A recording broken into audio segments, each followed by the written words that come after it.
পাচ্ছি। আমি আজকে ডিএক্সএল এর 3 বছর চলতে, 3 বছর থেকে একটু বেশি হয়েছে, আলহামদুলিল্লাহ। সাকসেস কি? সাকসেস এই দেশে আসছি 3 লক্ষ টাকা খরচ করে, 3 বছর পরে দেশে যাবো, 10 বছর পরে দেশে যাবো, 2 মাস থাকবো, তারপর বাংলাদেশে গিয়ে কিছু করবো, এরকম। এটার জন্য এই দেশে আসি নাই। সাকসেস হচ্ছে কি? আপনি শুয়ে থাকবেন, আপনার ইনকাম আসবে। আপনি বসে থাকবেন, আপনার ইনকাম আসবে। আপনি দাঁত মারবেন, আপনার ইনকাম আসবে। সেটা হচ্ছে সাকসেস। ঘুমিয়ে থাকলে আপনার ইনকাম আসবে। মরে যাওয়ার পরে আপনার ফ্যামিলি আপনার ইনকাম ভোগ করবে।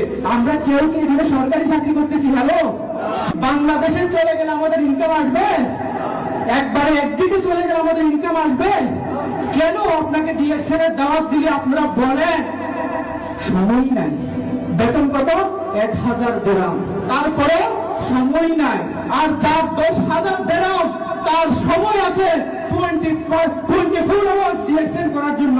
যার 10,000 দিরহাম প্রতি মাসে ইনকাম আসে, রাতে ঘুমাই 2টা বাজে, সকালে দুপুরে 2টা বাজে যখন ঘুম থেকে উঠে, প্রতি মাসে তার 10,000 দিরহাম ইনকাম আসতেছে। দিরহাম। তার সময় আছে 18 ঘন্টা 16 ঘন্টা ডিএক্সএল করার জন্য। সেই শুয়ে থাকলেও ইনকাম আসে। আর আপনি 18 ঘন্টা ডিউটি করার পরে 1200 টাকা ইনকাম আসে।